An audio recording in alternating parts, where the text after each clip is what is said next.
This is Aldous Huxley, a man haunted by a vision of hell on earth.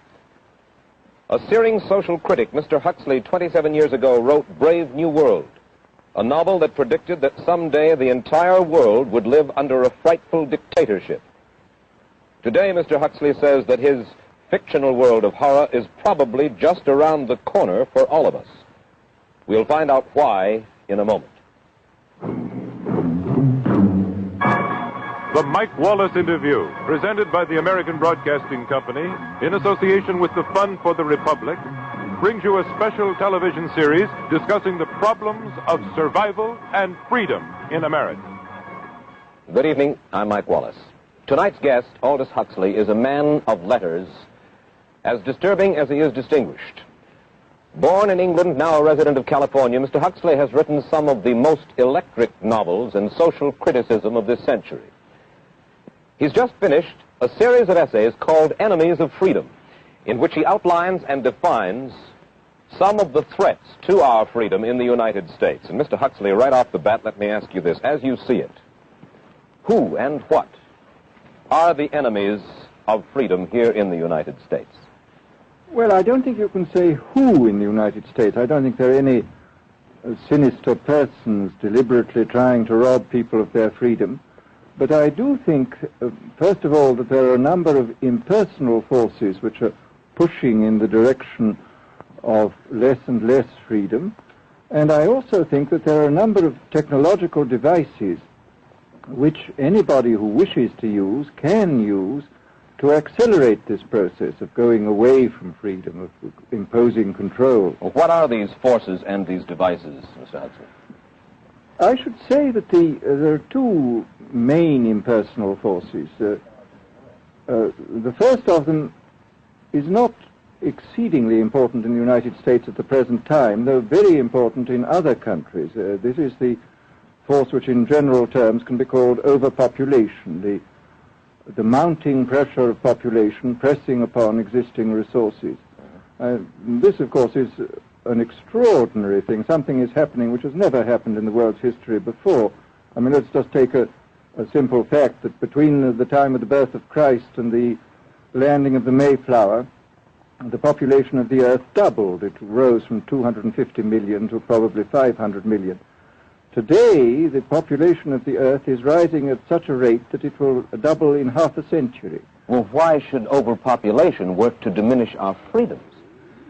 Well, in a number of ways. I mean, the experts in the field, like Harrison Brown, for example, pointed out that in the underdeveloped countries, actually the standard of living is at present falling, that people have less to eat and less goods per capita than they had 50 years ago. And as the position of these countries, the economic position, becomes more and more precarious, obviously the central government has to take over more and more responsibility for keeping the ship of state on an even keel. And then, of course, you're likely to get social unrest under such conditions, with again an intervention of the central government. So that I think one sees here a pattern which seems to be pushing very strongly towards a totalitarian regime. And unfortunately, as in all these underdeveloped countries, the only highly organized political party is the Communist Party, it looks rather as though they will be the heirs to this unfortunate process, that they will step into the position of power. Well, then, ironically enough, one of the greatest forces against communism in the world, the Catholic Church, according to your thesis, would seem to be pushing us directly into the hands of the communists because they are against birth control. Well, I think this strange paradox probably is true. There is it's an extraordinary situation, actually. I mean, one has to look at it, of course, from a biological point of view. The whole essence of biological life on Earth is a question of balance, and what we have done is to practice death control in a most intensive manner without balancing this with birth control at the other end. Consequently, the birth rates remain as high as they were, and death rates have fallen substantially. All right, then. So much for the time being, anyway, for overpopulation. Another force that is diminishing our freedoms. Well, another force which I think is very strongly operative in this country is the force of what may be called over-organization. As technology becomes more and more complicated, it becomes necessary to have more and more elaborate organizations, more hierarchical organizations. And incidentally, the advance of technology has been accompanied by an advance in the science of organization. It's now possible to make organizations on a larger scale than was ever possible before. And so that you have more and more people living their lives out as subordinates in these hierarchical systems controlled by bureaucracies, either the bureaucracies of big business or the bureaucracies of big government. Now, the devices that you were talking about, are there specific devices or methods of communication which diminish our freedoms in addition to overpopulation and over-organization? Well, there are certainly devices which can be used in this way. I mean, let us take, after all, a piece of very recent and very painful history is the propaganda used by Hitler, which was incredibly effective. I mean, what were Hitler's methods? Hitler used terror on the one kind, brute force on the one hand, but he also used a very efficient form of propaganda, which he was using every modern device at that time. He didn't have TV, but he had the radio, which he used to the fullest extent, and was able to impose his will on an immense mass of people. I mean, the Germans were a highly educated people. Well, we're aware of all this, but how do you equate Hitler's use of propaganda with the way that propaganda, if you will, is used, let us say, here in the United States? Are you suggesting that there is a parallel? Needless to say, it's not being used in this way now, but the point is, it seems to me, that there are methods at present available, methods superior in some respects to Hitler's method, which could be used in a bad situation. I mean, what I feel very strongly is that we mustn't be caught by surprise by our own advancing technology. This has happened again and again in history.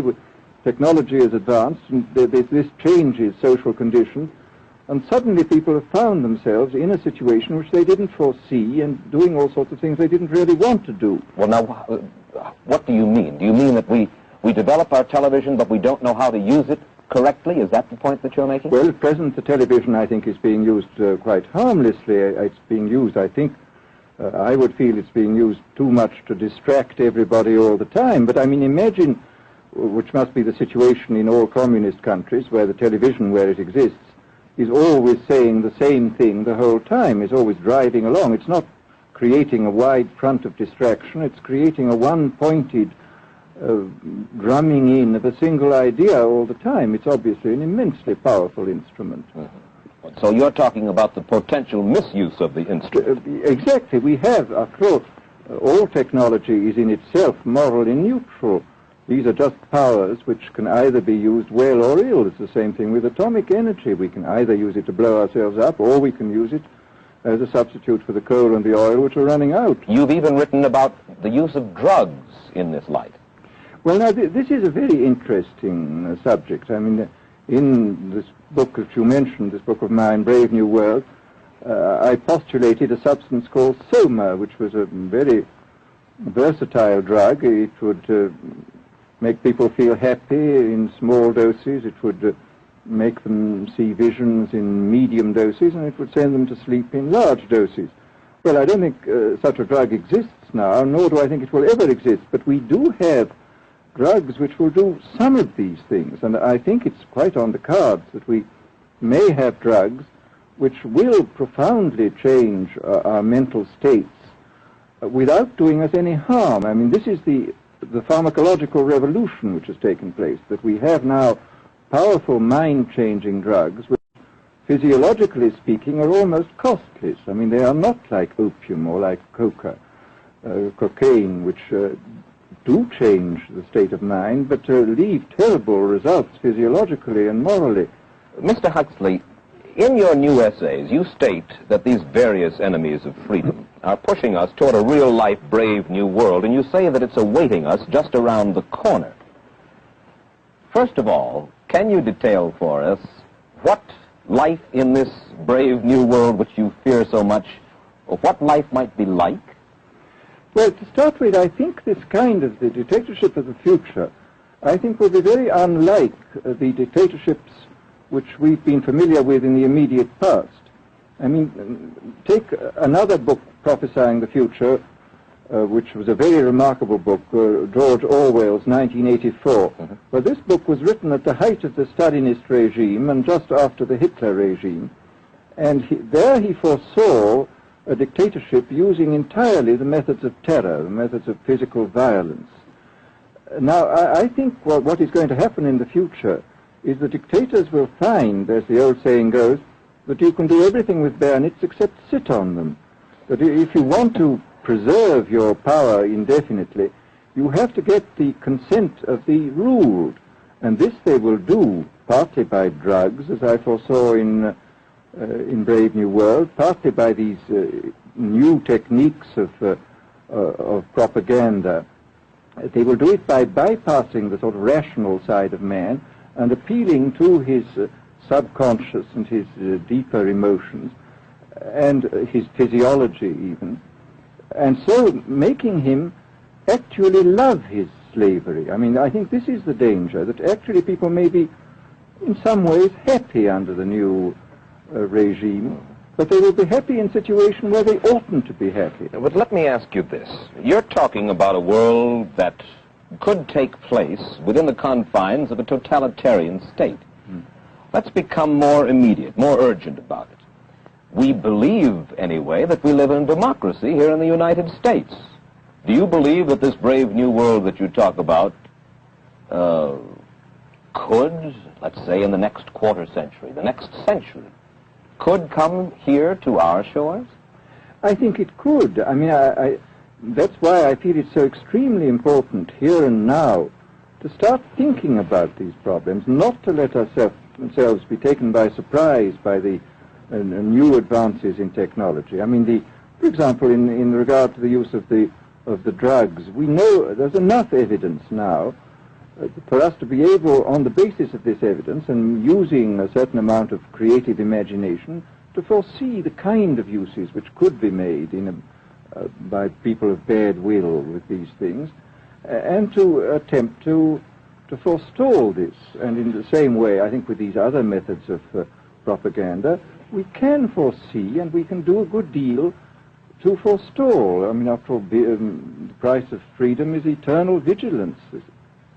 You write in Enemies of Freedom, you write specifically about the United States. You say this, writing about American political campaigns.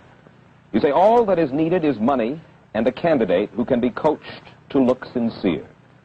Political principles and plans for specific action have come to lose most of their importance. The personality of the candidate, the way he is projected by the advertising experts, are the things that really matter. Well, this is...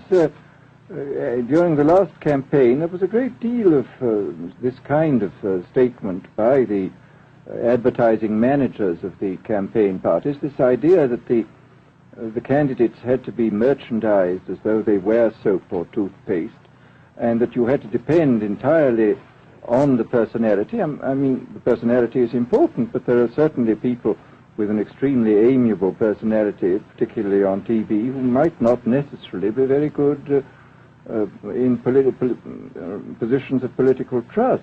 Well, do you feel that men like Eisenhower, Stevenson, Nixon, with knowledge of forethought, were trying to pull the wool over the eyes of the American public? No, but they were being advised by powerful advertising agencies who were making campaigns of a quite different kind from what had been made before. And I think we shall see probably all kinds of new devices coming into the picture. I mean, for example, this thing which got a good deal of publicity last autumn, subliminal projection. I mean, as it stands, this thing, I think, is of no menace to us at the moment. But I was talking the other day to one of the people who has done most experimental work in the psychological laboratory with this, was saying precisely this, that it is not at the moment a danger, but once you've established a principle that something works, you can be absolutely sure that the technology of it is going to improve steadily.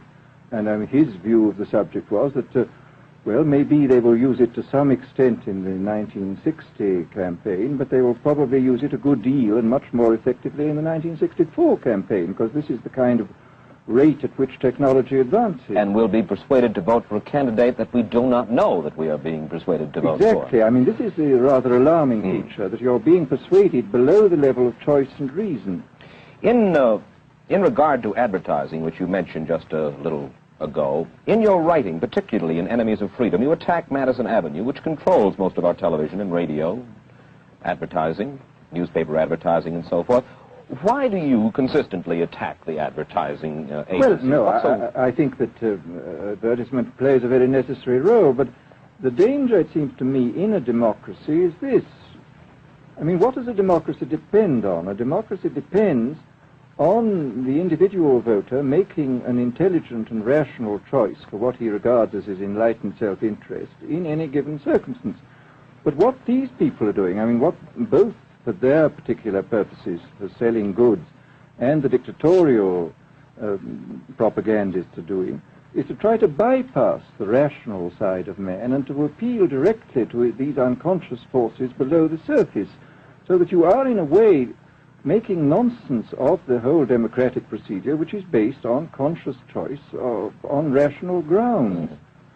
Of course, well, maybe you have just answered this next question, because in your essay you write about television commercials, not just political commercials, but television commercials as such, and how, as you put it, today's children walk around singing beer commercials and toothpaste commercials, and then you link this phenomenon in some way with the dangers of a dictatorship.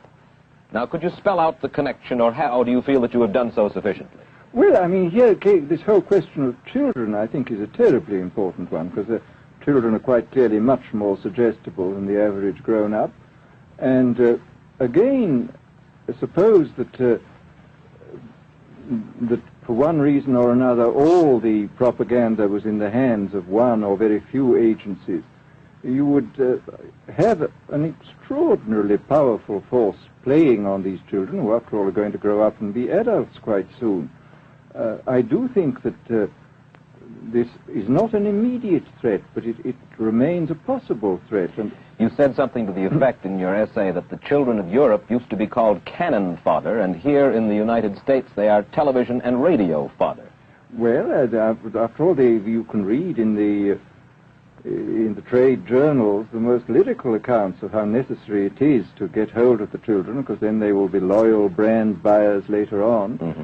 But, I mean, again, you just translate this into political terms. The dictator says they will be loyal ideology buyers when they're grown up. We hear so much about brainwashing as used by the communists. Do you see any brainwashing other than that which we've just been talking about that is used here in the United States? Other forms of brainwashing? Not in the form that has been used in China and in Russia, because this is essentially the application of propaganda methods, the most violent kind, to individuals. It's not a shotgun method like the advertising method.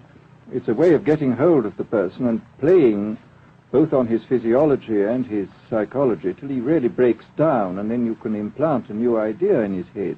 I mean, the descriptions of the methods are really blood-curdling when you read them, and not only the methods applied to political prisoners, but the methods applied, for example, to the training of the young communist administrators and missionaries.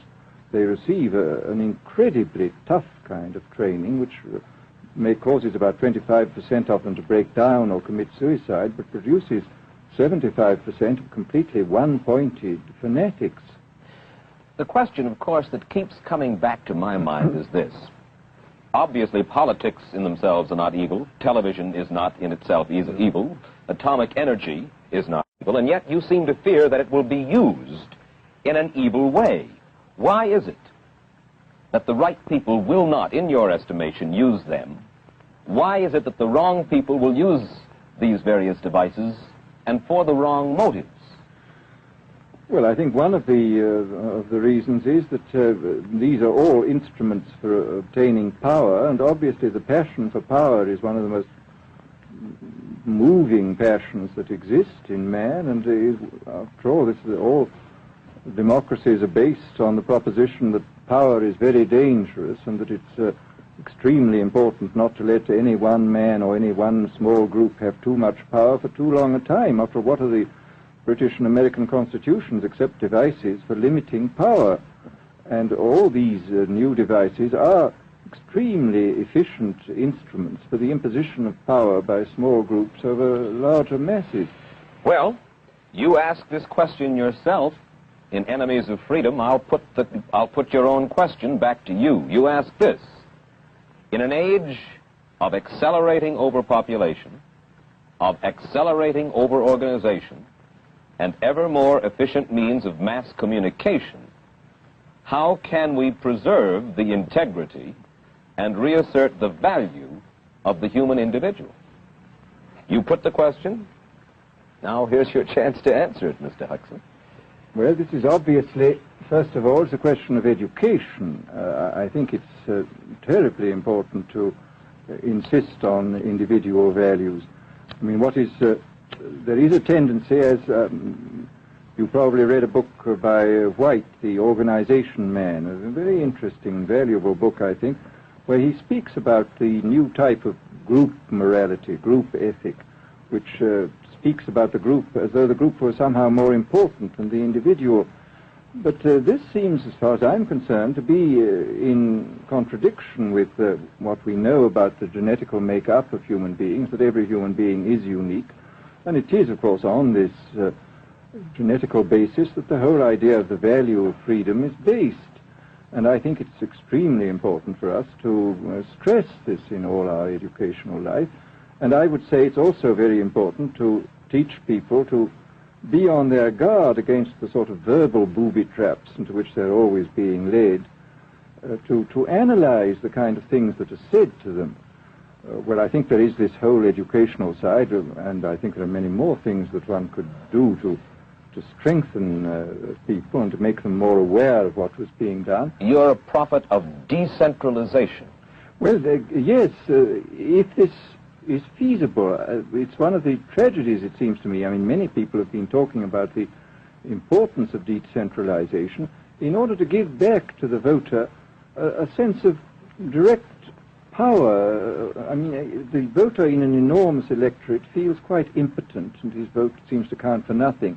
This is not true where the electorate is small and where he is dealing with a group which he can manage and understand. And if one can, as Jefferson, after all, suggested, break up the units into smaller and smaller units, and so get a real self-governing democracy. Well, that was all very well in Jefferson's day, but how can we revamp our economic system and decentralize and at the same time meet militarily and economically the tough challenge of a country like Soviet Russia? Well, I think the answer to that is that there are, it seems to me that the production, industrial production, is of two kinds. I mean, there are some kinds of industrial production which obviously need the most tremendously high centralization, like the making of automobiles, for example. But there are many other kinds where you could decentralize quite easily and probably quite economically, and that you would then have this kind of decentralized life. After all, you begin to see it now if you travel through the South, this decentralized textile industry which is springing up there. Mr. Huxley, let me ask you this, quite seriously. Is freedom necessary? As far as I'm concerned, it is, yes. Why? Is it necessary for a productive society?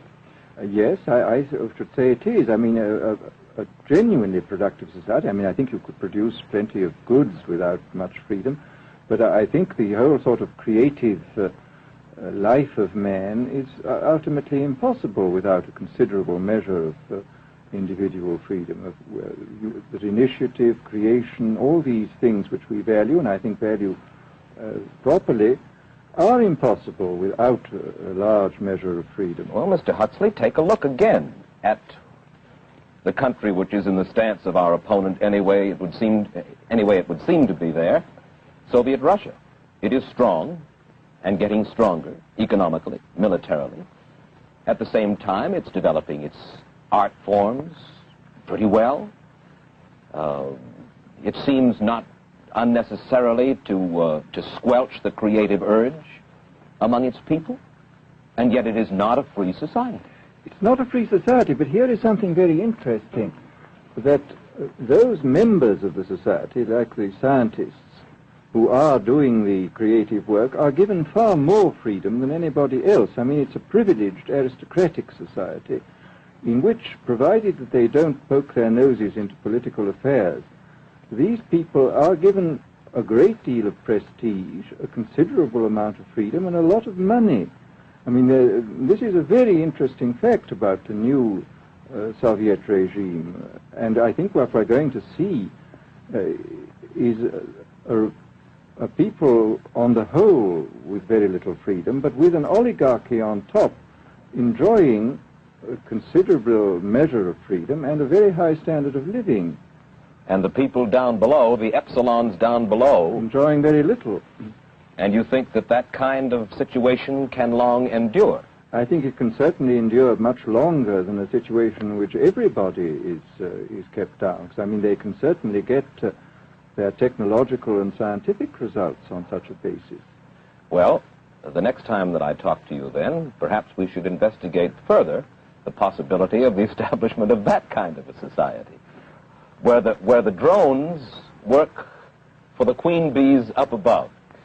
Well, but yes, but I must say I still believe in democracy. If we can make the best of the creative activities of the people on top, plus those of the people on the bottom, so much the better. Mr. Huxley, I surely thank you for spending this half hour with us, and I wish you Godspeed, sir. Thank you. Aldous Huxley finds himself these days in a peculiar and disturbing position. A quarter of a century after prophesying an authoritarian state in which people were reduced to ciphers, he can point at Soviet Russia and say, "I told you so." The crucial question, as he sees it now, is whether the so-called free world is shortly going to give Mr. Huxley the further dubious satisfaction of saying the same thing about us. Stay tuned for a preview of next week's interview. Till then, Mike Wallace, good night.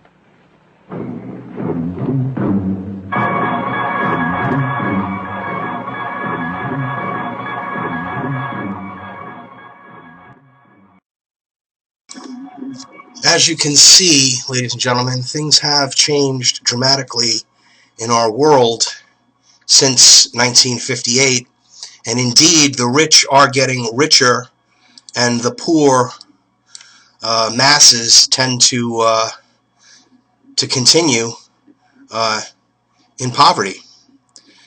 Wake up, smell the coffee. This is the New World Order.